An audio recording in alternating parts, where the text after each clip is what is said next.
See right there? That's what's in my head, not a list. Welcome to No One Unscripted. This is Utopia by No One Unscripted, and today we're going to talk about the filibuster. And that's why appropriately I named this episode Crawling. Because this is the American rebirth, and we are in the growth process, and growing up isn't easy. Growing Pains. That was a pretty good show. Was it Growing Pains? I don't know. So I would like to talk about the filibuster. Disclaimer: I don't really know anything about the filibuster, about the law itself, its history. What I do know is that it's a procedural Senate rule, and it limits. And these are the times that I.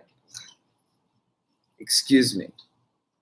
Give me a moment to complain. I gave them mutton jerky. I talked to them really nicely.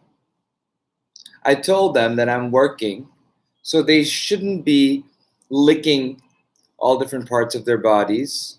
And don't think that they don't understand. Alo and Lalon, they understand everything. They understand 3 languages.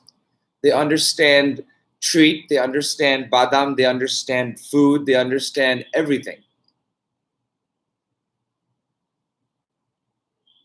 And as you'll see, as I've started speaking about it, the whatever licking that was going on has stopped. So let's hope it stays.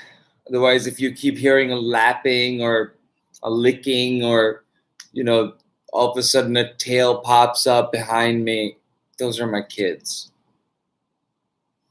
Now, the filibuster.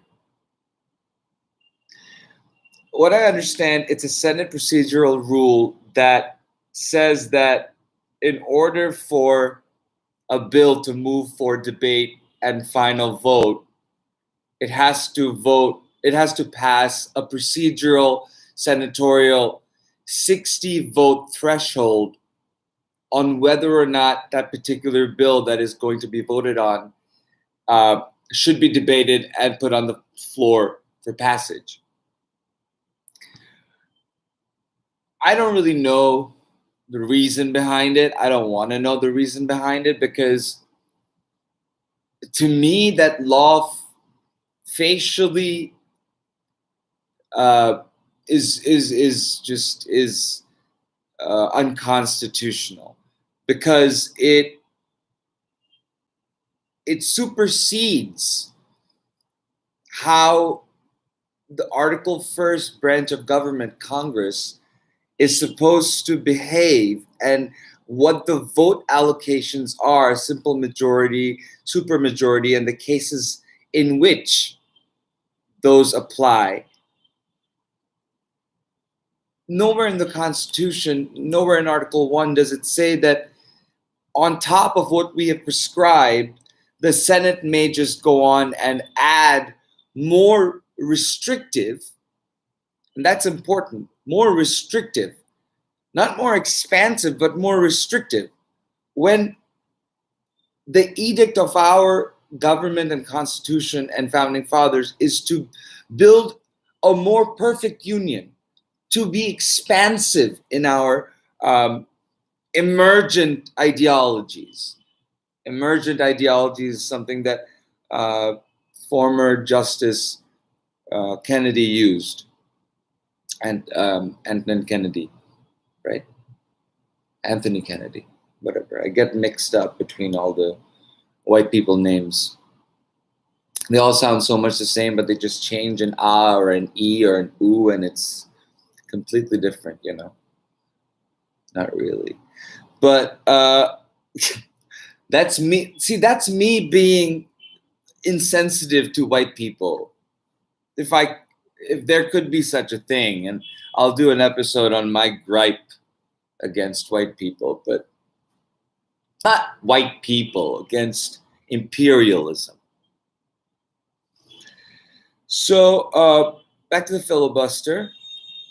It's unconstitutional because it's a procedural rule that attempts to put shackles on the founding fathers' intent and intentions and the Constitution in prescribing what the vote allocations are going to be and how many votes are needed for laws to pass. It is, and furthermore, there isn't a constitutional amendment that has been ratified and is enacted that gives either of the congressional bodies any right to just limit the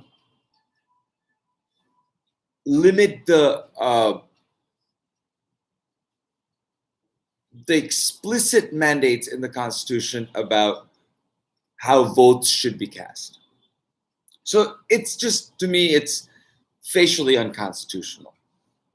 It needs to be completely taken out of the books in the Senate, but in reality, I know very well that that's not going to happen because of various people, and I'm not going to be negative to specific people, unless I already was earlier. No, I don't think I was. But in that case, many leaders, many senators, many congresspeople have said that, representatives have said that, limit,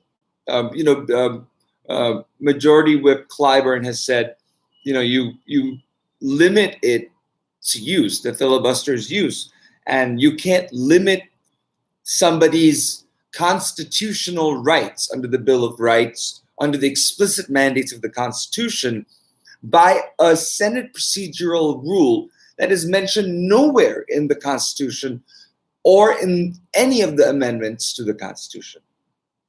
So it's very important to understand that, yeah, it's preserving, the question is, it preserves minority rights, but as the question always has been in American jurisprudence, is a risk-benefit analysis.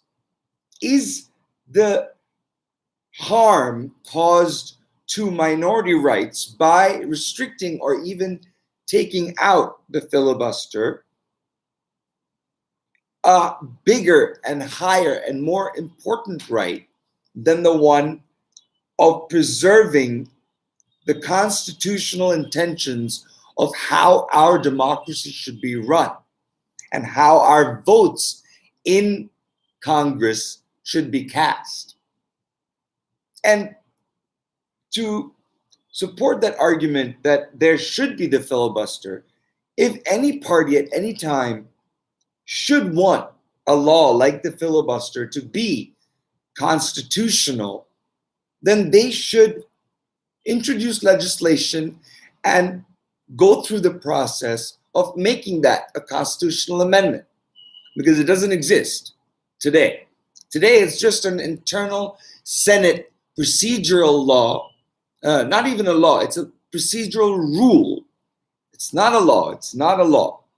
It's not a law that has been enacted by Congress and signed into law by any president of the United States, including the former guy. And I wholly believe that President Biden used former guy because everything else that was coming to his head was not going to be received well if said out loud.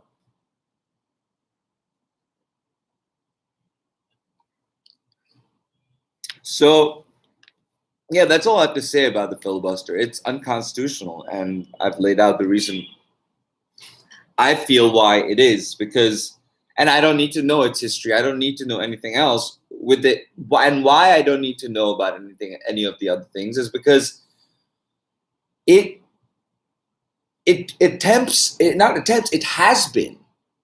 has been preempting the Constitution of the United States. And it has become a tool of obstructing legislation instead of protecting the rights of the minority party.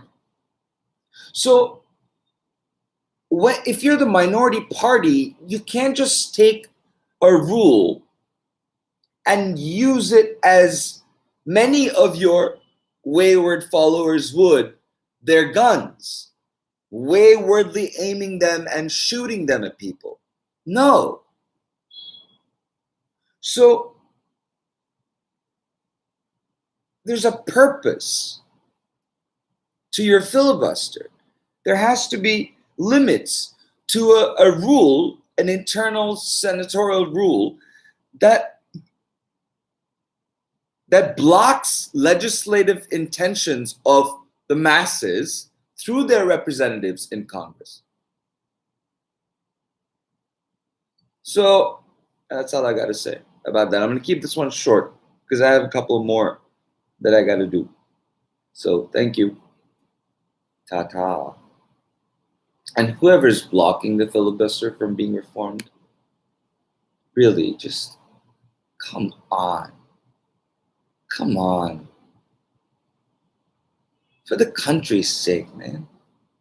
And woman. Like Cinema and Mansion. I mean, I don't know. Can't take names. Ta-ta.